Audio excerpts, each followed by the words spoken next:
Okay, Pulinaji, you can start. नमो वित्रागाय नमो वित्रागाय नमो अरिहंताणं नमो अरिहंताणं नमो सिद्धाणं नमो सिद्धाणं नमो आयरियाणं नमो आयर्याणं नमो वज्रायाणं नमो वज्रायाणं नमो लोये सव्व साहुणं नमो लोये संवत्साहुणं ऐसो पंचन मुक्कारो ऐसो पंचन मुक्कारो सौवपावप्पणासनो सवपावप्पणासनो मंगलाणं च सवेसिं मंगलाणं च सर्वेसिं परमं हवै मंगलम् परमं हवै मंगलम्। ओम नमो भगवते वासुदेवाय ओम नमो भगवते वासुदेवाय ओम नमः शिवाय ओम नमः शिवाय। जय सच्चिदानंद जय सच्चिदानंद Jai Satchidanand. जय सच्चिदानंद Jai Satchidanand. जय सच्चिदानंद।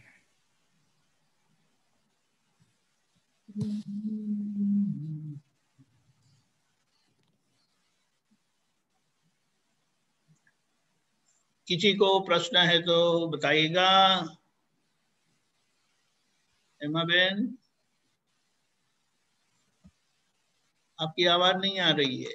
अनम्यूट। जय सच्चिदानंद पुलिनानंद અને દીપકાનંદ જય સચ્ચિદાનંદ ગુડ મોર્નિંગ ગુડ મોર્નિંગ, બોલીએ બોલીએ। બે પ્રશ્નો છે મારી પાસે। હાસ્યથી તો અજ્ઞાન નીકળી જાય। હા, હાસ્યથી તો અજ્ઞાન નીકળી જાય। કોઈ પણ રીતે હસો, હસતા નથી સાથી, કારણ કે અંદર ખૂબ ભરેલું છે। હાસ્યથી ગાળપણ પણ નીકળી જાય। શું નીકળી જાય? ગાળપણ। હા હા, આ કોનું છે? આ દાદા ભગવાનનું છે આવું? દાદા ભગવાનનું અક્રમ વિજ્ઞાનના બ્રેકેટમાં આવેલું વાક્ય છે। હા, કયા 82 કયા માં। 1980? અક્રમ 82 82 હા બહુ નંબર જૂન, જુલાઈ, ઓગસ્ટ 11મો મહિનો લાગે છે। આ વાક્ય તો મેં બે લખી રાખ્યા હતા કાયમ। હા ભલે, કઈ વાંધો નહીં। પુલિનાજી તમે બોલો ત્યાં તમે સુધી। બહુ અઘરું લેસન આપો છો। ના ના ના વાંધો નહીં। એક મિનિટ, એટલે જરાક હું થોડુંક રિપીટ કરું છું કે હાસ્યથી તો અજ્ઞાન નીકળી જાય। અજ્ઞાન તો ના નીકળે પણ અજ્ઞા ભાગ નીકળી જાય। એવું લખ્યું છે, ના એવું લખ્યું છે અંદર, હાસ્યથી તો અજ્ઞાન નીકળી જાય। કોઈ પણ રીતે હસો, હસતા નથી સાથી, કારણ કે અંદર ખૂબ ભરેલું છે। હાસ્યથી તો ગાંઠપણ નીકળી જાય। હા હા, એટલે એ સામાન્ય ભાવે વાત સાચી છે તમારી કે આ કાળમાં અત્યારે લોકોના हिंदी हिंदी का है पर कि गुजराती है? हिंदी हिंदी प्लीज। हाँ यस या ओके ओके ओके हाँ हाँ हंसने से इसमें लिखा है पागलपन भी निकल जाए और आप इसलिए हंस नहीं पा रहे हो क्योंकि अंदर खूब भराव पड़ा है। तो बात तो सही है। वो दादाजी अनेक बार सत्संग में कहते भी थे कि इसे मुंह क्यों लटका हुआ है। वो जैसे वो कैस्टर ऑयल पिया है ना, ऐसा लगता है, कड़वा कुछ खाया है तो मुंह कितना खराब हो जाता है। उस प्रकार से कलयुग में प्रतिकूल संयोग ज्यादा होने से मुंह दुख होता है, गलत समझ या गलत मान्यता की वजह से, और उसके वजह से मुंह पे आनंद नहीं रहता है और मुंह पे उदासी या थोड़ा कड़वाश रहती है। इसके कॉन्टेक्स्ट में दादाजी ये बोलते हैं कि हंसने से सब रोग निकल जाएंगे और पागलपन होगा तो वो भी निकल जाएगा। और पागलपन यानी वो लिटरल पागलपन नहीं लेने का अपने को, ये व्यवहार का पागलपन ले सकते हैं ना, उल्टा सुल्टा काम करने वाला है उसको पागलपन बोला है। और हास्य से अनेक प्रकार का कचरा नहीं कर सकता है। वो कर्तापन निकल जाता है। कर्तापन तो कैसे निकलेगा? कर्तापन तो ज्ञानी की कृपा से ही निकलेगा ना। राइट बिलीफ बैठने पे ही रॉन्ग बिलीफ जाएगी ना।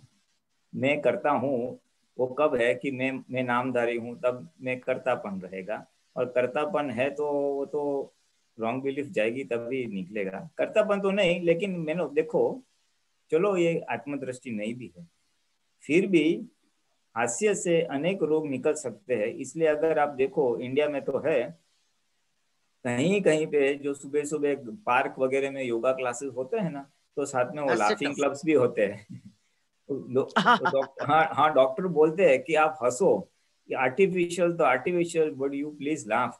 और एग्जैक्टली यही होता है, वो हंसने से अंदर जो भरा हुआ कचरा है वो निकल जाता है। बिकॉज बाहर की दुनिया के पास तो भरा हुआ कचरा निकालने का ज्यादा कोई रास्ता नहीं है, थोड़े बहुत सत्संग या सही समझ है। लेकिन this is one of the medical therapies also, कि हंसने से अंदर से कचरा निकल जाएगा, फिर वो हार्मोनल बैलेंस होता है, फिर वो लोग अच्छे होते हैं, एटसेट्रा एटसेट्रा। और हास्य से, हास्य लाने के लिए सही समझ तो लगेगी ना अपने को। वो ये बोलने की वजह से बराबर है, एक मेडिकल थेरेपी है अज्ञानी लोगों के लिए, हंसो करो। But I tell you it is true, थोड़ा एक मेडिकल व्यू पॉइंट से थोड़ा जाए तो उससे अनेक रोग जा सकते हैं। यानी हमारे क्रोध मान माए लोग, you learn to take life easily, थोड़ा लाइटली लेते हैं, उसने मेरा अपमान कर दिया, वो जो सीरियसली लेते हैं और जो ठेस पहुंचती है अहंकार को, वो वाला भाग थोड़ा कम हो जाता है। If you told take life easily, don't take things seriously. और coming to the medical this thing, ऐसा मैंने एक वीडियो भी देखा था कहीं पे कि there were people who have cured cancer with laughter. एक ऐसा केस था कि उसको पता था कि अभी मेरे को कैंसर है और उसका कुछ ज्यादा इलाज दिखाई नहीं दे रहा है, तो ही सेज कि बस अभी हंसी खुशी में बिताऊंगा। और वो कैसेट्स वगैरह लेके आता है, कॉमेडी मूवीज देखता है, और हंसते हंसते हंसते थोड़ा डाइट में भी फेरफार किया, चेंजेस किए उसने, and he could cure himself of cancer also. तो शरीर के जो रोग है वो मन के ऊपर आते हैं, मन के ऊपर कांस्टेंट प्रेशर रहता है तो it reflects on the body, and मन का प्रेशर निकल जाता है तो बॉडी भी क्योर हो जाती है। तो हमारा जो ज्ञान है वो पूरा ज्ञान ये मन के प्रेशर को या मानसिक दुखों को मिटाने का है। दादाजी का वचन है कि આપણું જ્ઞાન મનના બધા રોગોને दूर करे એવું છે। हमारा ज्ञान मन के सारे रोगों को दूर करे ऐसा है, जो वास्तव में है। बिकॉज दादाजी का क्या है कि वो सही समझ है, दी राइट अंडरस्टैंडिंग।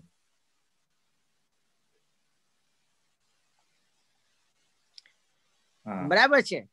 हाँ, राइट राइट। हमारा ज्ञान क्या है कि हमको सही समझ मिलती है, और सही समझ मिलती है तो मन समाधान, बुद्धि समाधान, तो फिर वो दो जो अनसमझन की वजह से जो दुख है वो निकल जाता है, और हास्य आता है, और हास्य आता है तो शरीर का भी काफी चीज अच्छा हो जाता है। तो सही समझ से बोझा मन का ऊपर का निकल जाएगा, हास्य आएगा और हास्य जाएगा। अभी उन्होंने दीपक आनंद ने लगाया तो थोड़ा देख लेते हैं। હાસ્યથી તો અજ્ઞાન નીકળી જાય, કોઈ પણ રીતે હસો, હસતા નથી શાતી, કારણ અંદર ખૂબ ભરેલું છે, હાસ્યથી ગાંડપણ નીકળી જાય। हाँ, बेसिकली इसमें दादा थोड़ा ये फोकस करना चाहते हैं कि अंदर कचरा इतना भरा है ना, इसलिए हंस नहीं रहे हो, और हंसी नहीं है इसलिए सब भरा हुआ है। तो टेक लाइफ इजी, और लाइफ को इजी लेने के लिए सही समझ चाहिए। सही समझ से हास्य आएगा, और हास्य से फिर अनेक प्रकार के रोग, इसमें तो गांडपन लिखा है, लेकिन शरीर के अनेक प्रकार के रोग भी निकल जाते हैं। आज मेडिकल उसमें भी इट इज एक्सेप्टेड कि जो क्रॉनिक डिसीज है ना, that is because of psychosomatic disease. मन का ऊपर जो बहुत प्रेशर रहता है, एक सामान्य तो है ना कि भाई बहुत टेंशन आता है तो डायबिटीज होता है, या एसिडिटी होती है, बीपी होता है वगैरह। तो ये सब को रिलेटेड है। बेसिकली मन, वचन और काया तीनों इंटरलिंक्ड है, संलग्न है। इसलिए मन की असर सस्टेन ज्यादा समय तक है तो शरीर पे आती है, शरीर की असर ज्यादा होती है तो मन पे आती है। ये एक कॉम्बिनेशन है। तो यहाँ पे निमित निमित एक दादा की बात निकली होगी कि अज्ञान यानी गलत मान्यता, अगर हम थोड़ा मैं ऐसा ले सकता हूँ यहाँ पे, तो गलत समझ ले सकते हैं, गलत मान्यता ले सकते हैं, तो हंसने से वो निकल जाएगा। टेक इट इजी, है ना, थोड़ा ऐसा मेरे को समझ में आ रहा है। अच्छा अच्छा। और दादाजी तो हमेशा बोलते थे, आपको मालूम है, आपने भी देखा है, क्या दिवेल पेड़ पीधेला मोड़ा जेव शू आयो छू। दादाजी घણા ने हंसते। कहता। और हम सबको मालूम है कि सभी का अनुभव है कि ये ज्ञान दृष्टि प्राप्त करने के बाद, आत्मज्ञान प्राप्त करने के बाद सबके मुंह पे रौनक आती है, आनंद आता है, उल्लास आता है। Okay, thank you. जय सच्चिदानंद। જય સચ્ચિદાનંદ। दूसरा क्वेश्चन क्या है? એની ઉપર પણ છે, એક ઉપર નિર્દોષ દ્રષ્ટિ ઉપર કરો તો એનું વાક્ય છે, જેણે જીવ માત્ર ને મારવાની ઈચ્છા તેને એટમ બોમ્બ જેવી તાકાત સમાયેલી પડી છે એ। हाँ ओके, नहीं थोड़ा ऊपर लीजिए दीपक। हाँ बस बस ओके ओके। जेणे एक जीव मात्र ने पण मारवानी इच्छा नहीं करी, तेनी आंखमां एक एटम बॉम्ब जेटली ताकत समाયેલી पड़ी है। बहुत बढ़िया है, ये तो पूरे शील के ऊपर जाता है। Very nice. मैं थोड़ा हिंदी में बोल देता हूँ।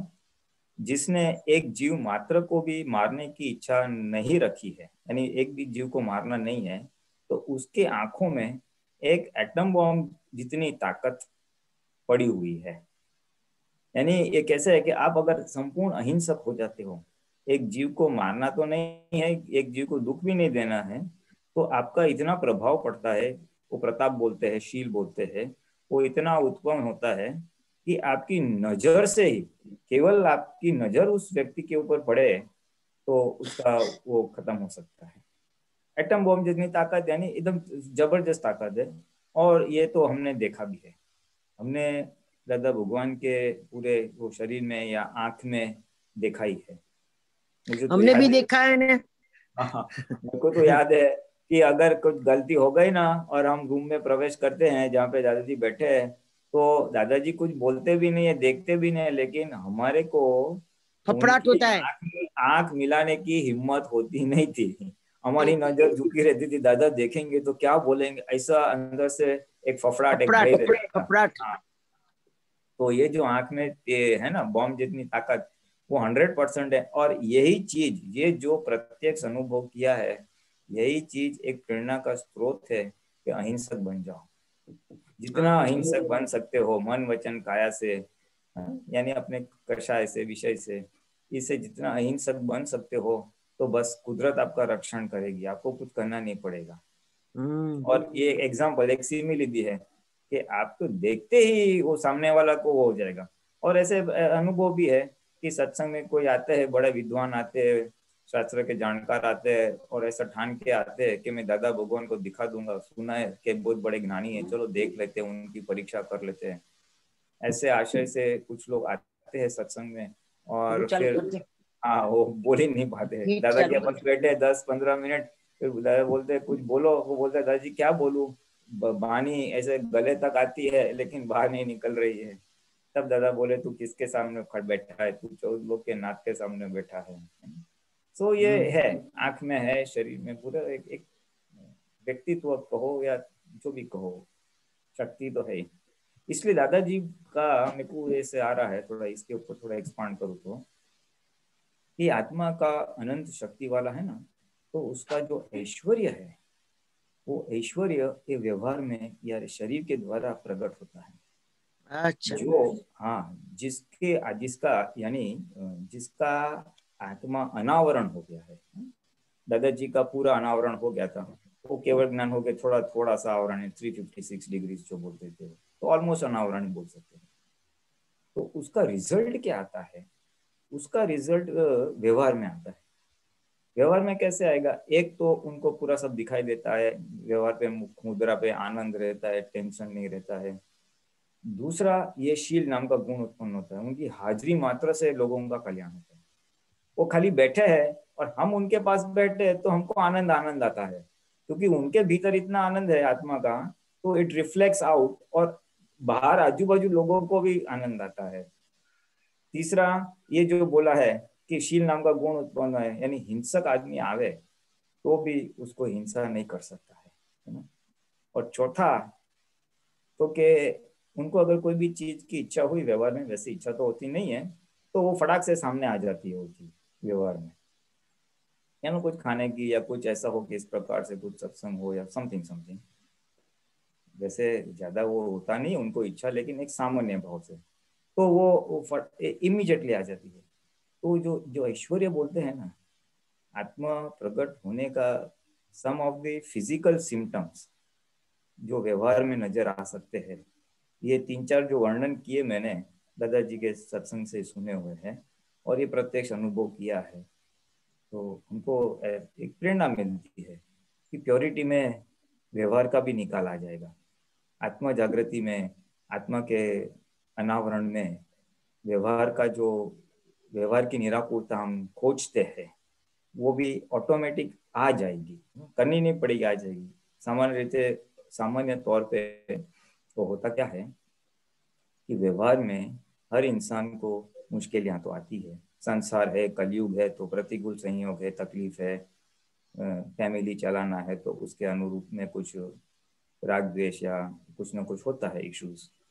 तो एक समय शक्ति रहती है कि उसको सॉल्व करे। बच्चे है, एडमिशन है, घर बनाना है, पैसा कमाना है, इसको संभालो, उसको संभालो, बुजुर्ग माँ बाप है, एटसेट्रा एटसेट्रा। तो एक रहती है कि भाई व्यवहार में सब ठीक ठाक हो जाए तो अच्छा है, व्यवहार की मुश्किलें दूर हो जाए तो अच्छा है। तो उसके पीछे उसके प्रयत्न रहते हैं। नथिंग रॉन्ग, कुछ गलत नहीं है। लेकिन ये अगर आत्मा पक्ष में रहे, यानी 5 आज्ञा के साथ में पैरेलल, तो व्यवहार ऑटोमेटिकली टेक केयर हो जाता है। That is the point I am trying to say. निश्चय का जितना हमारा पुरुषार्थ, जितना आत्मा अनावरण, तो सूझ तो पड़ेगी अपने को कि व्यवहार में हाउ टू डील, वो दर्शन आवरण खुलता है तो। लेकिन साथ में व्यवहार will also get taken care of share presence. आपकी हाजिरी से कुछ चीज कम हो जाएगी। अभी ये तो एक अनुमान मीन्स देखा हुआ है, दादा का वन एक्सट्रीम देखा है, थोड़ा जानते हैं और कुछ हद तक अनुभव भी किया है। तो ये तो आपने ये सूत्र निकाला तो उसके ऊपर थोड़ा एक्सपांड किया कि एटम बॉम्ब वाली शक्ति तो है, लेकिन व्यवहार की निराकुलता भी, स्मूथनेस इन द व्यवहार जिसको बोलते हैं ना, और या दूसरे शब्दों में मैं कहूँ तो मटीरियल प्रॉस्पेरिटी, मटीरियल प्रॉस्पेरिटी जिसको भौतिक में समृद्धि बोलते हैं, वो भाग भी कुदरती होता है। ऐसा थोड़ा संकेत तो मैंने कच्चा पक्का सुना था, और ऐसे सब एक्सटर्नल जो देखा है हमने, उसके ऊपर से ये अनुमान तो बैठता है। तो आज आपने ये सूत्र निकाला तो everything got paraphrased into one sentence कि ऐसा भी टेक अवे क्या है ये पूरे सूत्र से, या ये जो हमारा थोड़ा स्वाध्याय हुआ उसमें से महात्माओं के लिए एक हम क्या बोध ले सकते हैं कि जैसे जैसे निश्चय में प्रगति होगी, आत्मा जागृति की वृद्धि होगी, इंक्रीज होगा, तो वैसे वैसे रिलेटिव में व्यवहार में भी प्रगति होगी। बाय डिफॉल्ट मेहनत नहीं करनी पड़ी, अपने आप हो जाएगी। ये अगर सिद्धांत हम जाने ना तो we will focus equally more on जागृति। नहीं तो कभी कभी क्या होता है, मेरे को ये जरा व्यवहार करने का है, मैं सत्संग में बाद में आऊंगा, पहला ये कर लूं फिर मैं आत्मा का करूंगा, पहला ये कर लूं बाद में रिद्धि करूंगा। थोड़ा प्रायोरिटी रिवर्स हो जाती है कभी कभी। तो नाउ दैट कैन स्टॉप, मैं पहले ये करूं बाद में वो हो जाएगा। So it just a piece of information. Important નિશ્ચયમાં થઈ જાય.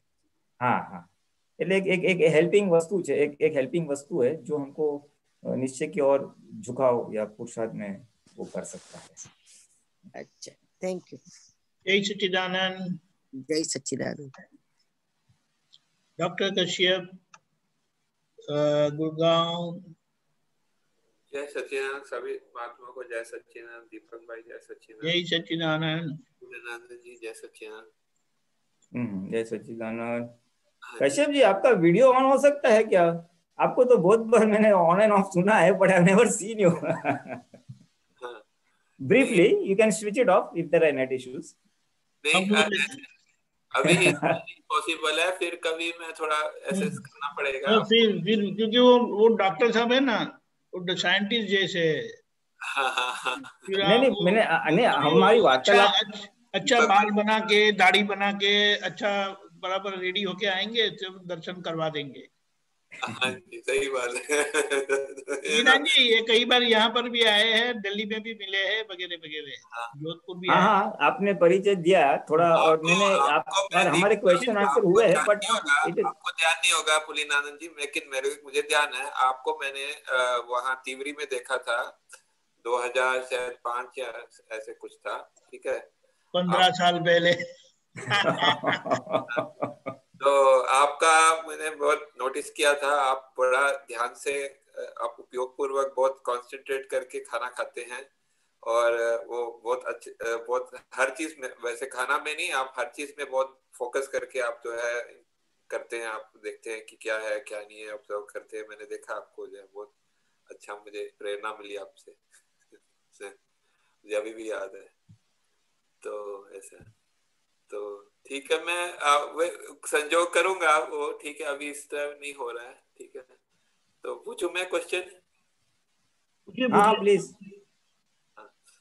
तो ये जो है मतलब ये इसमें 2902 आप सूत्र शने शने જગત કરે છે, આત્મા સ્થિર છે ને અસ્થિરતાને જોવાનું છે. સ્થિરને જોવાનું ના હોય, અસ્થિરને જોવાનું મજા છે. એક પછી એક જોયા જ કરવાનું.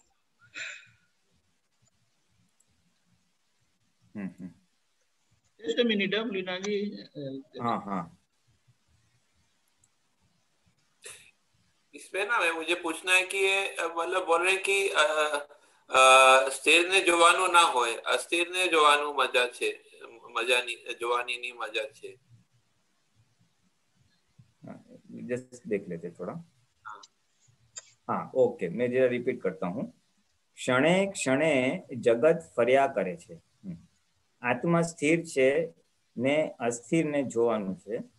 स्थिर ने जोवानुं ना होय, अस्थिर ने जोवानी मजा छे. एक पछी एक जोया ज करवानुं छे. हाँ, तो ये थोड़ा एक ब्रॉड फिलोसॉफी बताई है उन्होंने कि ये ब्रह्मांड की क्या वास्तविकता है, दुनिया ने पूरे ब्रह्मांड की वास्तविकता क्या है। तो जो हमारे 6 सनातन तत्व है, वो 6 तत्व निरंतर परिवर्तनशील है, निरंतर मूवमेंट करते हैं। इसलिए अवस्थाएं उत्पन्न होती और नाश होती, अवस्थाएं उत्पन्न होती और नाश होती है। सो इस तरह इस व्यू पॉइंट से उन्होंने कहा है कि क्षणे क्षणे जगत फर्या करे छे, हर क्षण जगत फिरता है, यानी अवस्थाएं परिवर्तित होती है, परिवर्तन होती है। उसमें आत्मा स्थिर है, स्थिर इन द सेंस ज्ञाता दृष्टा है, उसकी उसमें परिवर्तन नहीं है। स्थिर ने जोवानुं ना होय, अस्थिर ने जोवानी मजा छे, यानी ये जो संजोग है, बाहर के जो संजोग है, अवस्था है जो परिवर्तन होती है, उत्पन्न होती, व्यय होती है, उसको देखो, बस ऐसा कहना चाहते हैं। खाली देखते जाओ देखते जाओ देखते जाओ और सब करते जाओ। क्योंकि तो आपका क्वेश्चन क्या था? स्थिर ने जोवानुं ना होय। हाँ, ये क्यों बोला है? अभी वो क्या इस सापेक्ष मीन्स रिलेटिवली बोला है, स्थिर ने जोवानुं ना है, अस्थिर ने जोवानी मजा छे, यानी क्या कहना चाहते हैं, यू नो व्हाट। मानो आप टीवी के सामने बैठे और एक ही फोटो लगी हुई है, उसमें कोई मूवमेंट नहीं है, there is no picture coming और there is no ad coming और समथिंग, तो आप क्या देखोगे? एक चीज को देख के बोर हो जाओगे। You can't, there is nothing to see in that. उस व्यू पॉइंट से बताया कि स्थिर ने ना जोवानो है। If everything were stand still, आपके घर में हम तो रोज वही खाना खाने को मिलता होता ना, तो भी हम कंटाल जाते हैं, हमको वैरायटी चाहिए। If everything was stand still, कोई अवस्था में परिवर्तन नहीं होता, तो क्या करते? उस व्यू पॉइंट से कहा है स्थिर ने जोवानुं ना होय, अस्थिर ने जोवानी मजा है। इफ थिंग्स मूव तो देखने की मजा आएगी ना, अभी एक ही चीज को क्या देखोगे? अच्छा। ऐसा कहने के चाहते हैं वो, और एक के बाद एक देखते रहो। और ये अभी की हमारी अभी की स्थिति के अनुसार भी हो, ये जो है, ये जो कहा है अभी की स्थिति, यानी मतलब जो हमारी अभी जो जितनी डेवलपमेंट हुई है, उस डेवलपमेंट के अनुसार हमारे को ये सूट करे, जो है, जो ये बोला है, ये वाक्य। हाँ, वो तो है। देखो, ये जो है ना, ये महात्माओं के लिए वैलिड इसलिए है क्योंकि वो आत्मा चेतन है, और ये आत्मा तत्व एक ही तत्व है जिसके अंदर ये जानने की शक्ति है। जो अने जानवो बोलते हैं ना हम लोग, देखना और जानना, तो ये जो है वो केवल एक आत्मा तत्व में ही है। बाकी जो 5 सनातन तत्व है उसमें जानने की क्षमता है ही नहीं, वो गुण ही नहीं है। उद्गल तत्व can not see what the other उद्गल तत्व इज डूइंग। वो कार तत्व या गति सहायक स्थिति सहायक को नहीं देख सकता है, केवल और केवल आत्मा ही सबको जान सकता है। तो जानने का जो गुण है वो गुण केवल आत्मा में है, इस तरह से कहना चाहते हैं। इसलिए विद दैट इन माइंड हम कह सकते हैं कि it is applicable to us. हम वास्तव में आत्मा दृष्टि प्राप्त की हुई है और ये प्रज्ञा के प्रकाश में हम बाकी के संयोगों को देख रहे हैं। स्पेसिफिकली बेसिकली मोक्ष मार्ग के लिए फाइल नंबर 1 को देखना है। फाइल नंबर 1 अंतस्करण और बाह्यकरण को। तो ये तो निरंतर परिवर्तनशील है। मन में विचार आएंगे, अंतस्करण में होगा वाणी वर्तन, हमारा व्यवहार, बाहर के संयोग सब बदलते रहेंगे। तो दादाजी कहते हैं इस व्यू पॉइंट से ये बाहर के संयोगों को देखते जाओ और एक के बाद एक देखते जाओ। एक जन ने क्वेश्चन पूछा, दादा हमारी सब फाइल निकाल कर दो ना जल्दी से, क्या है रोज रोज। दादा बोले कि मैं निकाल कर दूंगा तो आप देखोगे क्या। और मेरे को एक रिसेंटली एक सेंटेंस मिला, दादा ने क्या बोला मालूम है, ज्ञेय होना बहुत आवश्यक है। अगर ज्ञेय है तो ज्ञाता का फंक्शन चालू रहेगा। Very important. It was an I opening statement कि अगर ज्ञेय नहीं है तो आप क्या ज्ञाता बनोगे। ज्ञाता नहीं बनोगे तो आत्म जागृति का वो कैसे रहेगा, it will not be functioning. इसलिए ज्ञेय ज्ञाता का संबंध होना जरूरी है। इसलिए ज्यादा बोले जो फाइलों जती रहे, फाइलों निकल जाएंगी तो आप देखोगे क्या। इसलिए ज्ञेय तो जरूरी है। So don't be in hurry to square up. भले इंटेंसिटी कम हो सकती है अगर बहुत ज्यादा प्रेशर है तो। सो ये जो देखने वाली पार्ट है ना, वो आत्म प्रकाश में चैतन्य जो हमारा गुण है उसमें देखना। और बाकी देखने में तो क्या है, संयोग मात्र वियोगी स्वभाव के। हमारा श्वास, every breath we are going towards the, क्या बोलते हैं, स्मशान जा रहे हैं हम लोग, वो कैंडल जैसा है। कैंडल एक बार जलती है तो फिर पिघलते जाती है। तो हमारे शरीर का भी संयोग निकल रहा है, बाहर के संयोग भी एग्जॉस्ट हो रहे हैं। इसलिए बस देखते जाओ और देखते जाओ। वो अपने आप एग्जॉस्ट हो जाने वाला। मन वचन काया भी एग्जॉस्ट हो जाएगा और उसके साथ एसोसिएटेड सारे संयोग फाइलें भी एग्जॉस्ट हो जाएंगी, ऐसा कहना चाहते हैं।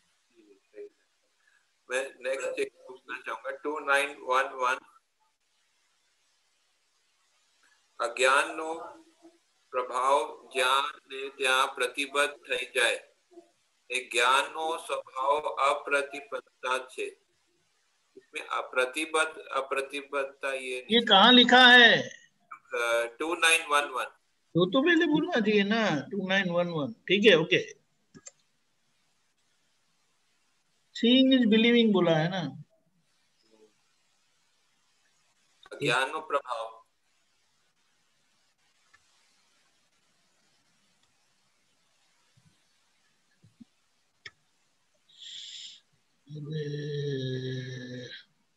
एक मिनट। हाँ,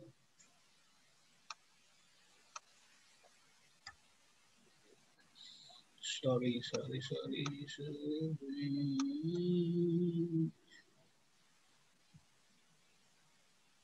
ओके ओके, मैं पढ़ता हूँ।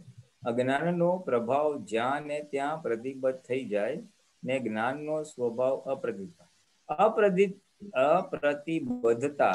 यानी बंधनी नो एक प्रकार का, you are bound by it, binding जिसको बोलते हैं।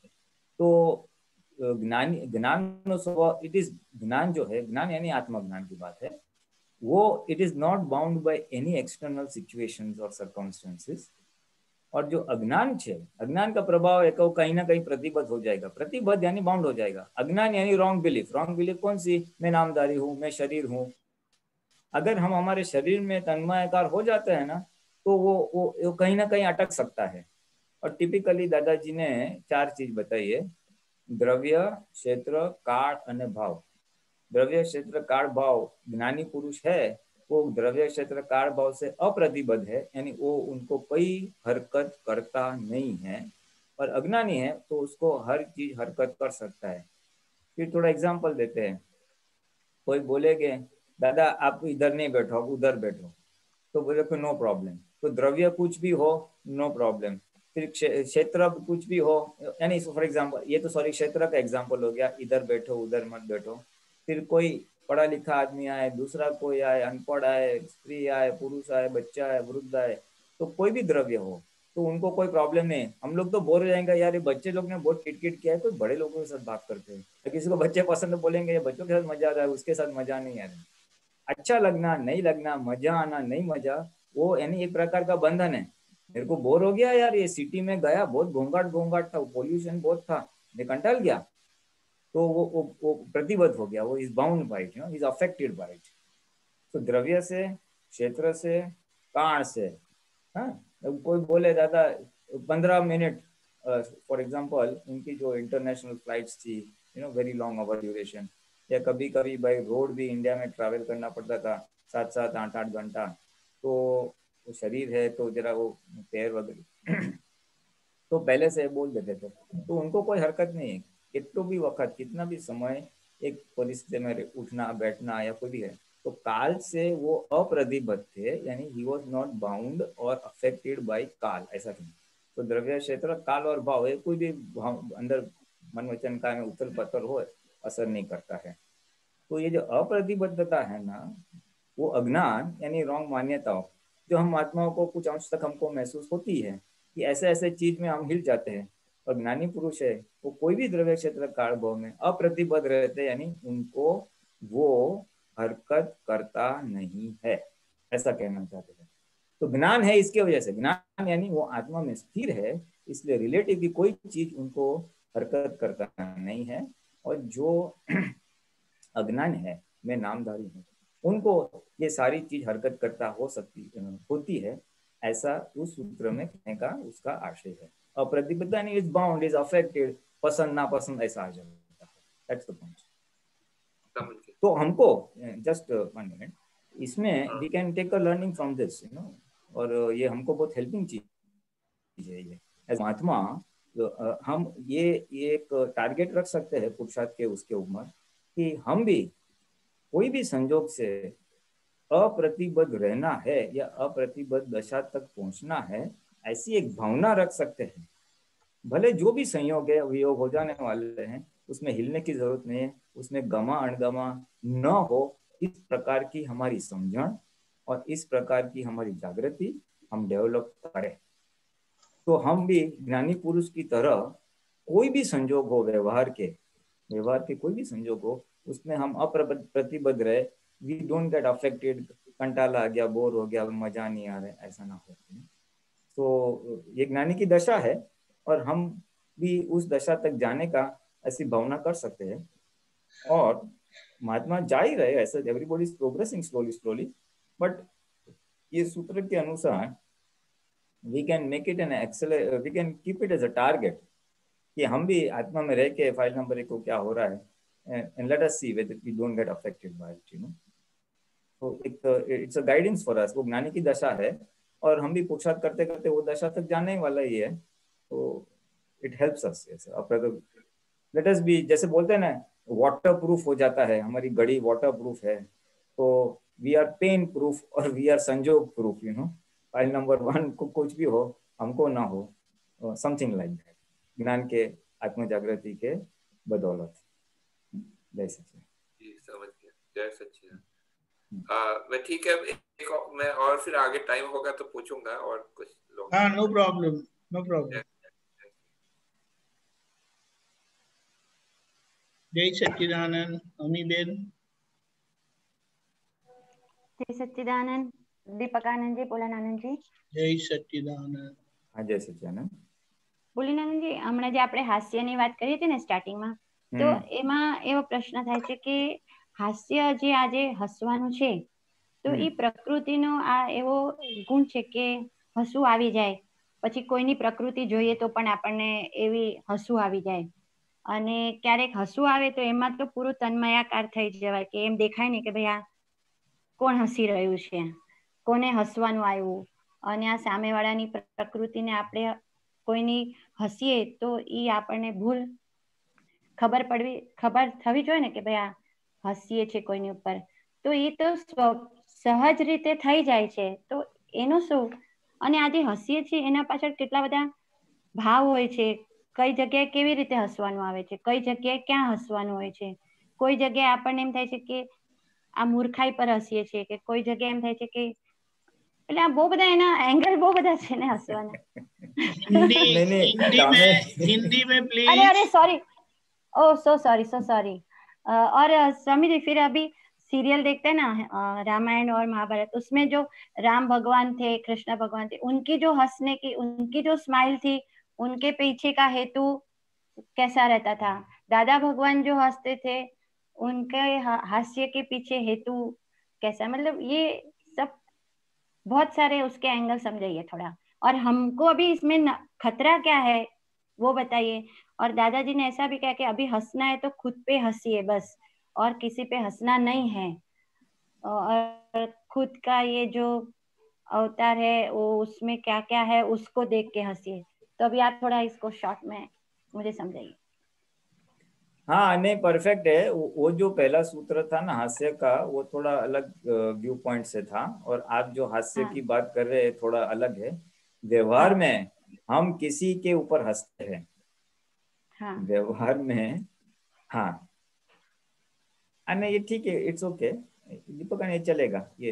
हाँ हाँ, तो इसमें हाँ, व्यवहार में ये जो आप बोल रहे हैं ना कि भाई किसी के बॉडी को देख के हंसते, या किसी के बिहेवियर को देख के हम जो हंसते, वो लौकिक दुनिया का रिलेटिव हंसी है ना, वो जरा वो दुख देने वाला हंसिया हो जाता है, सामने वाले को दुख हो सकता है।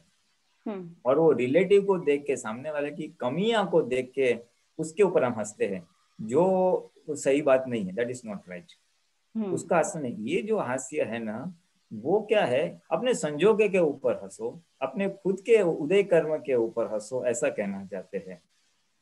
दादाजी क्या बोलते थे, अगर किसी ने बोला दादाजी आप पागल हो, दादा बोले सही है, आपको कैसे लगा, तो फिर बोलेगा दादाजी आपके कोट के पीछे लिखा है आप पागल हो, दादा बोले ठीक है। फिर दादाजी ने दूसरा एग्जाम्पल देते हैं, यानी वो उसके ऊपर उसको डांटते नहीं थे। तो दादा ने बोले दादा आपको आपका दिमाग ठीक नहीं है। दादा क्या बोलते हैं मालूम है, तेरे को तो आज मालूम पड़ा, मेरे को तो बरसों पहले मालूम था। यानी वो खुद के फाइल नंबर 1 खुद के ऊपर ही हंसते थे। कभी वो प्रकृति का रक्षण किया नहीं उन्होंने। तो ये जो हास्य वाली बात है ना, एक्चुअली वो सूत्र में तो रिलेटिव जो दुख पड़ता है लोगों को, उसकी जो असर आती है और जो हंसी चली जाती है, उसके ऊपर कहा है। और आप जो क्वेश्चन पूछ रहे हो, वो जो हास्य वाली बात है, वो जैसे आपने बताया लास्ट में कि वो खुद के ऊपर हंसना है, खुद की फाइल नंबर 1 के उदय कर्म के ऊपर हंसना है। यानी सपोजिंग मेरे में कोई कमजोरी है और लोग मस्करी करते हैं, यार तू तो ऐसा है यार, तेरे को ऐसा होता है, तो बोलने का लोग हंस रहे हैं ना, तो हमें भी अपने फाइल नंबर 1 पे हंसने का, हमको सेपरेट होके हमें भी हमारे एक फाइल नंबर जो भाई देखो भाई ये तुम्हारा उदय ऐसा है, लोग तुम्हारी मस्करी कर रहे हैं, मैं भी हंसता हूँ उसके साथ में, क्या वांदा है, ऐसा बराबर सेपरेट रह के फाइल नंबर 1 के उदय को लाइटली लेना और हंसना, खुद के ऊपर हंसना। कोई मस्करी करता है तो दादा क्या बोले मालूम है, अपने आप को क्या बोलने का, जो देख ये तेरा कैसा उदय है कि लोग तेरी मजाक कर रहे हैं, यानी तूने ऐसे कुछ कर्म किए होंगे तब जाके तेरी ये नौबत आई ना, ऐसा फाइल नंबर 1 को बोलने का। यानी लोग जिस पे हंसते उस पे हम भी हंसने का। वो बीमारी के रेफरेंस में दादाजी बोले ना, दादाजी तबीयत थोड़ी नाजुक होती है ना, तो कुछ लोग जब खबर काट पूछने को आते हैं तबीयत की, तो दादाजी बोलते आप जिसकी खबर पूछ रहे हैं ना उसको मैं भी देखता हूँ। यानी वो भी खुद का, यानी हमें इन शॉर्ट वो क्या कहना चाहते हैं, हमारे फाइल नंबर 1 से सेपरेट होके उसके उदय कर्म अच्छे है तो अच्छे, बुरे है तो बुरे, दोनों टेक इट इजी, दोनों लोग हंस रहे हैं तो हम भी हंसने का उसे पर, क्योंकि जिसके ऊपर हंस रहे वो मेरा स्वरूप नहीं है। बराबर। तो उस रेफरेंस से वितरागों की परिभाषा में ये हास्य वाली बात है। Okay, laugh at your own self. Right. और अच्छे अच्छे वक्ता होते हैं ना, और अच्छे अच्छे इवन कभी आपने देखा भी होगा, वो कवि सम्मेलन में कवि लोग सब बोलते हैं ना, तो दे नॉर्मली वो अपने आप भी हंसते हैं। दे क्रैक जोक्स कि मेरे को ऐसा बोला वैसा बोला ऐसा करके। वो तो रिलेटिव भाषा हो गई, मीन्स रिलेटिव व्यवहार की भाषा हो गई। ये तो ज्ञान से हमें हमारी फाइल नंबर 1 से सेपरेट होके उसके संयोग के ऊपर हंसना है या लाइटली लेना है बेसिकली। बराबर। हाँ, ऐसा। तो जो मैं मेंटली जो रहते हैं वो जो हंसते रहते हैं वो क्या रहता होगा, उनका जो क्या कॉजेज रहता होगा? वो मेंटल है तो क्या है कि अभी उन्होंने ऐसे कुछ कर्म किए हैं जिसकी वजह से उनका आज मन साथ नहीं दे रहा है, और वो बस वो लूज हो गया है ना, जिसको बोलते हैं। तो वो हंसते रहते हैं, उनको मालूम नहीं वो क्या कर रहे हैं। हाँ, कुछ हंसते रहते हैं, कुछ बोलते रहते हैं, कुछ कुछ ऐसा हैंड्स हाथ की एक्शन करते रहते हैं। So they have no control on themselves, you see. उनका खुद के ऊपर कंट्रोल नहीं रहता है। तो वो तो एक उदय कर्म है, डिफेक्ट जिसको बोलते हैं, मानसिक डिफेक्ट बोलते हैं। शरीर के जैसे डिफेक्ट होती है भाई, हाथ में बोल या हाथ यूज करने में डिफेक्ट होती है, वो फिजिकल डिफेक्ट है, ये मेंटल डिफेक्ट है। और जब कभी किसी ऐसे व्यक्ति की बात हो रही है और हम कोई मजाक उड़ा रहा है या हंस रहा है तो हम साथ में हंस लिए, तो वो गलत हो गया ना? हाँ, दादाजी तो इस पे थोड़ी चेतावनी दी है। दादाजी क्या बोले मालूम है कि कोईनी मजाक उड़ावी ने एमा बहुत जोखम है। किसी के मजाक उड़ाने में बहुत जोखिम है। किसी की कोई कमजोरी है तो उसके ऊपर लोग मजाक उड़ाते, चलने में, बोलने में। या तो कोई बहुत मोटा है ना तो मोटे पे हंसाएगा, फिर कोई चलने में थोड़ा जरा लंगड़ाता है तो उस पे हंसेंगे लोग, या कोई बोलने में थोड़ा तोतला है तो तोतलेपन पे लोग हंसेंगे। दादा बोले बहुत बहुत जोखम है उसमें। आज उसके उदय कर्म और शारीरिक खोड़ खापड़ में आप हंस रहे हो तो अंदर के भगवान नोट करते हैं, और आपको फिर ऐसा भुगवट आएगा। बराबर। हाँ, क्योंकि उसकी कमजोरी पे हंस रहे हैं ना उदय, तो आपको भी ऐसा भुगवट आएगा फिर। इसलिए मजाक तो क्या रे, मश्करी जिसको बोलते हैं, मजाक किसी का करना नहीं चाहिए। और टिपिकली क्या होता है, टिपिकली ज्यादा बुद्धि वाला कम बुद्धि वाले की मजाक उड़ाता है। जो सामने प्रति उत्तर नहीं दे पाता है ऐसे लोगों की मजाक उड़ाता है, या कुछ ऐसा बोलता है कि बेचारा सामने ही कैन नॉट रिएक्ट, वो अपने आप बचाव भी नहीं कर पाता है। इसलिए और भी डेंजर बताया दादा ने कि आपके पास ज्यादा बुद्धि है तो कम बुद्धि वाले का आपने शोषण किया, एक प्रकार से उसका मिसयूज किया। ज्यादा बुद्धि वाले ने कम बुद्धि वालों को तो उल्टा हेल्प करना चाहिए, लेकिन आपने मजाक किया, वो तो भयंकर मिसयूज ऑफ बुद्धि है। हाँ। और लक्ष्मी का अगर आर्थिक शोषण करते हैं, दादा बोलते हैं ना, वो तो लोग अभी तो नहीं इतना, लेकिन वो जमींदार लोग है, वो आदिवासी वर्कर लोगों को बहुत ऐसा चीट करते हैं, भाई तेरा इतना लोन लिया है उसका इंटरेस्ट वगैरह। दादा के एना माटे तो 8वीं नर्क खुली है, उसके लिए तो नई नर्क खुलेगी। ये रोग तो चौथे आरे तक था ही नहीं, ये 5वें आरे का एक भयंकर प्रतिकूल कर्म निकला है जिसमें बुद्धि का मिसयूज हो रहा है। यानी 8वीं, यानी लिटरली 8वीं नहीं लेने का, बेसिक समझने का कि वो नरक में जाएगा, ऐसा एक्सट्रीम ऑफ 7th। हाँ, उसको भावार्थ पकड़ लेने का, वो लिटरली नहीं। बराबर, ठीक है। बेसिकली वो नरक गति का अधिकारी हो जाता है, ऐसा कहना चाहता हूँ। If it happens for a long time, ऐसा आर्थिक शोषण में। और ये मश्करी में तो दादा बोले फिर तने आपको उस प्रकार का भोगवट आएगा। अपने मोटापे पे अगर हंसी मजाक की तो आपको फिर मोटापा आएगा, आपको लोग आपके ऊपर हंसेंगे और आपका स्क्वायर अप होगा। इसलिए मस्करी तो कोई नहीं कराई नहीं। दादाजी बोले हमें क्या रे मस्करी ना करे, हम कभी मस्करी नहीं करते। दादाजी बोलते कभी कभार क्या आते, निर्दोष गम्मत करते हैं, निर्दोष यानी थोड़ा बोलते हैं लेकिन जिसमें सबको अच्छा लगे और जिसके ऊपर बोलते हैं उसको भी बुरा ना लगे। 90%, 99% he has never done that, but कभी कभी हल्का फुल्का एक आध जैसे। तो ये मस्करी के ऊपर, ये तो आपने एक पॉइंट रेज किया हास्य के ऊपर, उसके ऊपर से ये एक हमको एक ले सकते हैं, वी कैन एक समझ या एक सीख ले सकते हैं कि हमारे अगर प्रकृति में मस्करी वाला भाग है तो वहां पे जागृत रहना चाहिए। और अगर देखा जाए तो जो हम 9 कलम वगैरह बोलते हैं तो 9 कलम में हम बोलते ही है कि किसी के हम न डुबाए, ऐसी स्यादवाद वाणी वर्तन होना। तो ये स्यादवाद वाणी और स्यादवाद वर्तन के बाहर चले जाता है ये, तो किसी ने को तो ठेस तो पहुंचेगी ना ऐसे करने से, पहुंचेगी। हाँ, एंगल से भी और मोक्ष मार्ग में जाने की इस वजह से भी।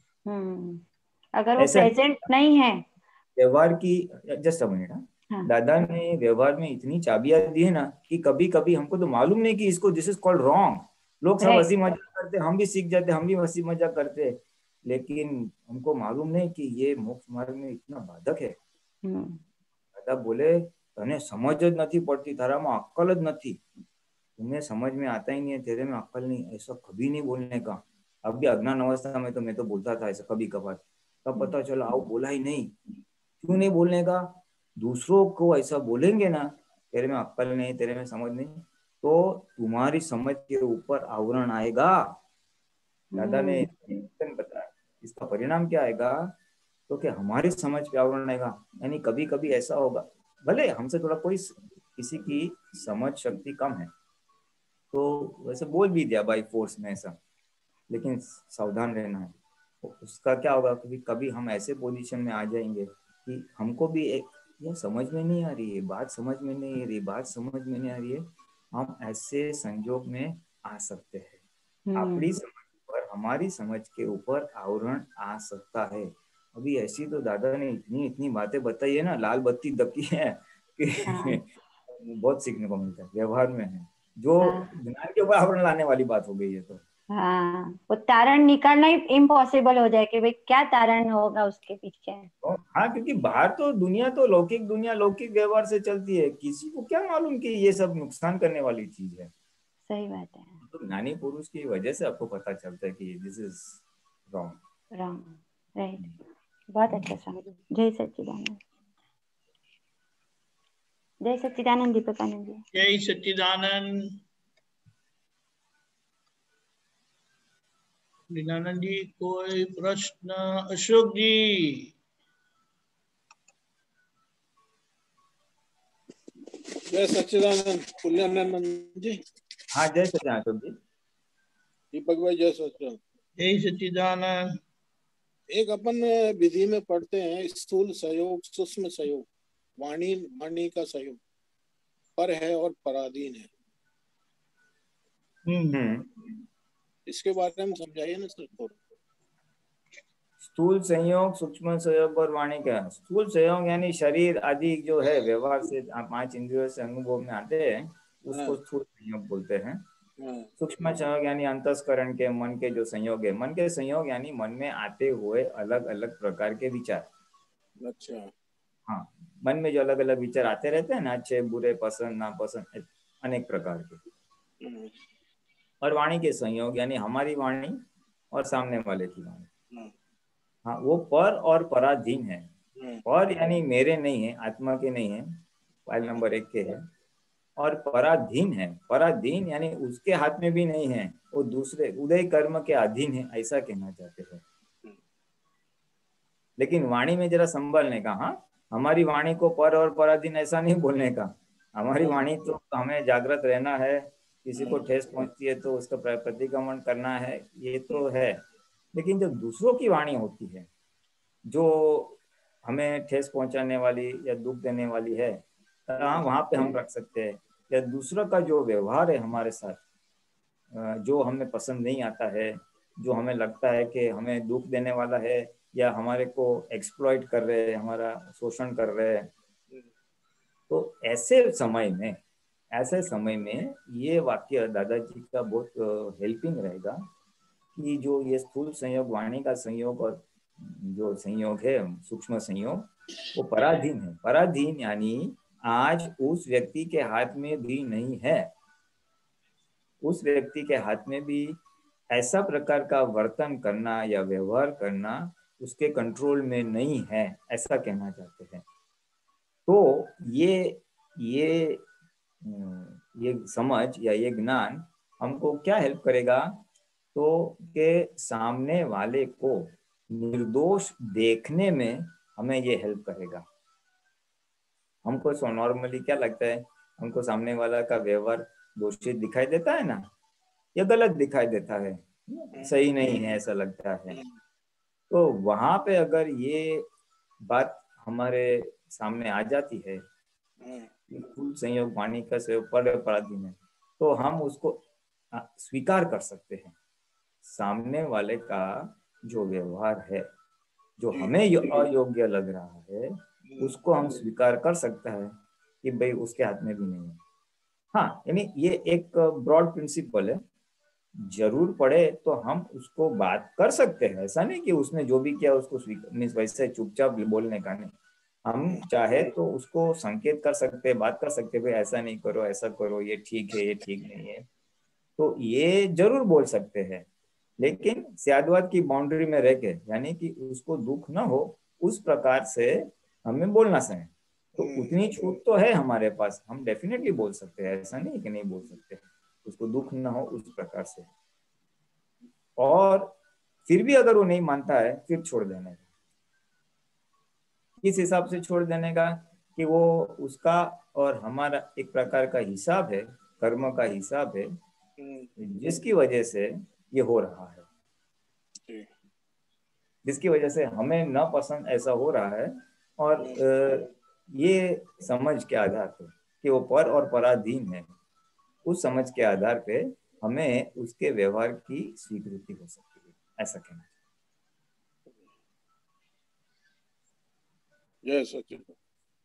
तो कश्यप डॉक्टर ने उनको कुछ था, वो बोले बाद में पूछूंगा शायद। डॉक्टर कश्यप जी बोल रहे थे, अभी टाइम है तो मैं आगे पूछूंगा। सर जी, जय सच्चिदानंद। हाँ जी, ये जो है इसमें आप 2915 વિતરાગોનો મત નિરંતર પરમાનંદ પ્રાપ્ત કરાવનારો છે, તેમનો મત લોકો પાસે છે પણ સર્વાંશ નથી, સર્વાંશ તો જ્ઞાની પાસે હોય। हाँ, बराबर है, बराबर है। वितरकों का मत ऐसा होता है कि लोगों को क्या दे सकता है, बोला आपने, अभी लगा रहे, चलो इसका। हाँ, वितरागों मत निरंतर परमानंद प्राप्त कराना, परफेक्ट वितरागो यानी जो 100% राग द्वेष से मुक्त हो गए हैं, जिसमें हम तीर्थंकर और ज्ञानी पुरुष ले सकते हैं। उनका मत क्या होता है कि कैसे जीव मात्र परमानेंट हैप्पीनेस, निरंतर का परमानंद प्राप्त करे। उनकी हर बात, उनका हर सत्संग, हर बात जो है वो परमानंद की ओर लेके जाने वाली होती है। તેમનો મત લોકો પાસે છે, लोगों के पास उनकी बात है यानी किस प्रकार से, शास्त्रों के अनुसार, हमें शास्त्र है कि भगवान ने ऐसा ऐसा कहा, तो वो लोगों के पास मत है, पर पूरा मत नहीं है। उनके पास है लेकिन 100% सर्वांश यानी फ्रॉम ऑल व्यू पॉइंट्स, तीर्थंकर ने ऐसा कहा या ज्ञानी ने ऐसा कहा, तो क्या रेफरेंस से कहा, किस लिए कहा, किसको कहा, वो नहीं है। और निरंतर परमानंद वाली बात है, वो है 100% परमानंद तो कैसे जाए, वो सर्वांश नहीं है उनके पास। सर्वांश तो ज्ञानी पास से हो, यानी ज्ञानी इसलिए ज्ञानी बेसिकली क्या कहना चाहते हैं, what is the meaning of ज्ञानी। ज्ञानी यानी जो ज्ञान को 100% जानता है, और ज्ञान मीन्स आत्मा इन दिस पर्टिकुलर रेफरेंस, आत्मा ने ज्ञान कहवाय છે।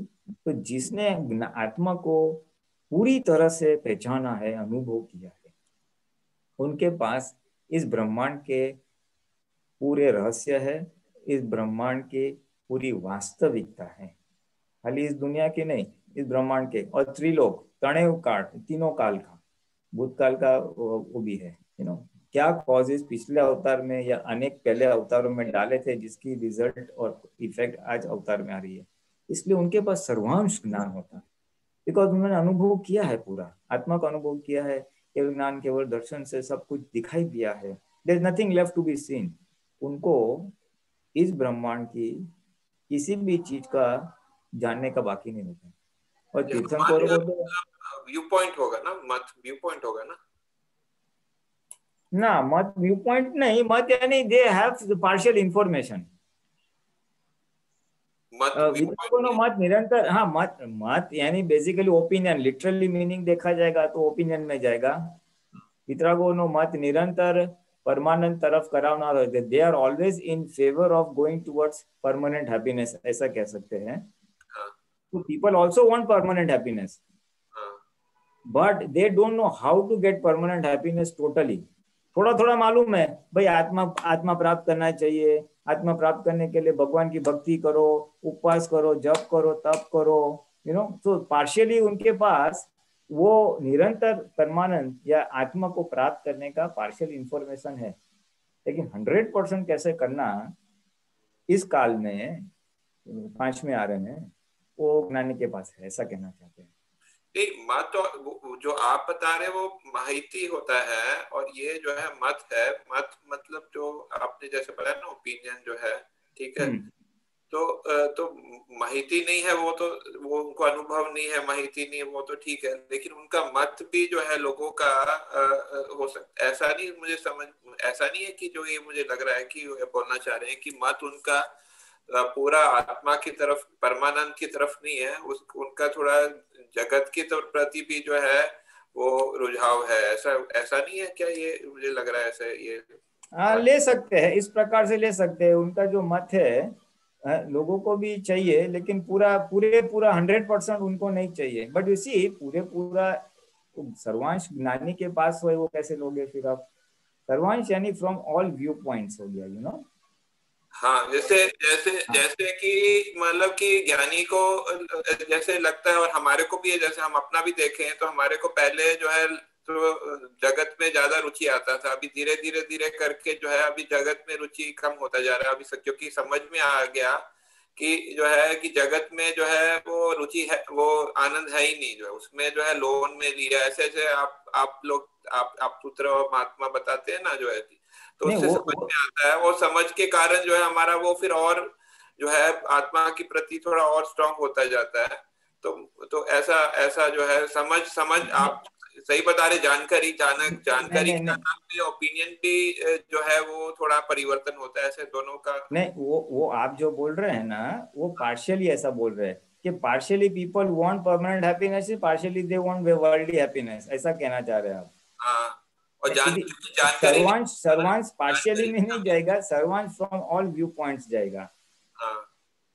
सर्वांश यानी real permanent from all view points, 360 degree जिसको बोल सकते हैं। हाँ, सही। हाँ, तो सर्वांश का थोड़ा मीनिंग उस दिशा में जाता है। और आप जो बोल रहे हैं ना, लोगों के पास partially they want permanent happiness, partially they want worldly happiness, ऐसा बोल रहे हैं आप? मतलब उनको क्योंकि आप जैसे बता रहे हैं ना, जानकारी नहीं है, तो जानकारी नहीं है इसलिए जो है उनको ऐसे लगता है कि अभी जो है कि जगत का भी सुख लेना चाहिए, ऐसा उनको लगता है थोड़ा सा उनका। नहीं, जानकारी नहीं, जानकारी मीन्स नॉट लिटरली जानकारी, मीन्स लोगों को परमानेंट हैप्पीनेस चाहिए और लेना चाहिए, वो मालूम तो है, लेकिन पूरा किस तरह से लेना चाहिए वो नहीं है।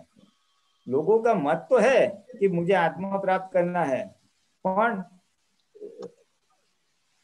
पार्शियली मालूम है कि किस तरह से मैं आत्मा को प्राप्त कर सकूंगा। सर्वांश मालूम नहीं है उनको, ऐसा कहना चाहते हैं। पूरी नहीं मालूम है फ्रॉम ऑल व्यू पॉइंट, ऐसा कहना चाहते हैं। ऐसा मैंने सुना है, मैंने कहीं सुना था, पढ़ा था कि जैसे तीर्थंकर के हाजिरी में कई लोग गए, उन्होंने जो है मतलब उन्होंने बोला कि हाँ ये तो हाँ तो परमानंद है, लेकिन उनको फिर वापस जो है जगत ने अटैक किया, तो वो फिर जो है उनको केवल ज्ञान नहीं हुआ। हाँ, वो तो दादा हमको ही बोलते थे ना कि वो चटनी जैसे सूप के लिए हम रहे। हम तीर्थंकर की, हम सारे महात्मा, सारे नहीं लेकिन जनरली स्पीकिंग मोस्ट ऑफ, हम तीर्थंकर की सभा में बैठ के आए हैं, लेकिन थोड़ा चटनी जैसा ऐसा सुख रह गया। अभी थोड़ा ये भौतिक सुख भी भोगत लो, नहीं तो उसी समय में केवल ज्ञान हो जाता था, मोक्ष चले जाते हैं। लेकिन थोड़ा संसार का सुख की लालच रह गई, इसलिए वो 5वें आरे तक आए। और दादा बोले, मजाक में ऐसा लाइटली ऐसा बोला था एक बार कि जो पहले तीर्थंकर में जो लोग मोक्ष नहीं गए, जो बुझे नहीं, वो दूसरे तीर्थंकर तक पहुंचे। वो दूसरे में नहीं मोक्ष प्राप्त किया, वो तीसरे में। ऐसे करते करते 24 तीर्थंकर का कचरा जो नहीं बुझा, महावीर भगवान वो मेरे भाग में आए सबको मोक्ष लेके जाने के लिए। सही है। हाँ,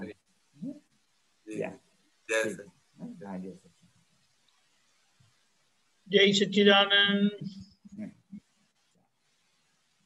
वैसे हमारा टाइम हो ही चुका है, लेकिन एक प्रश्न ले सकते हैं अगर किसी का है तो।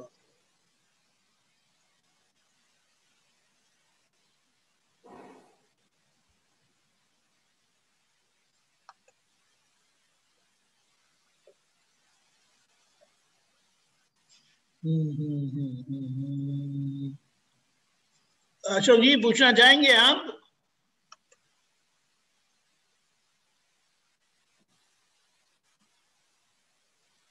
जय सच्चिदानंद। फिर कभी है।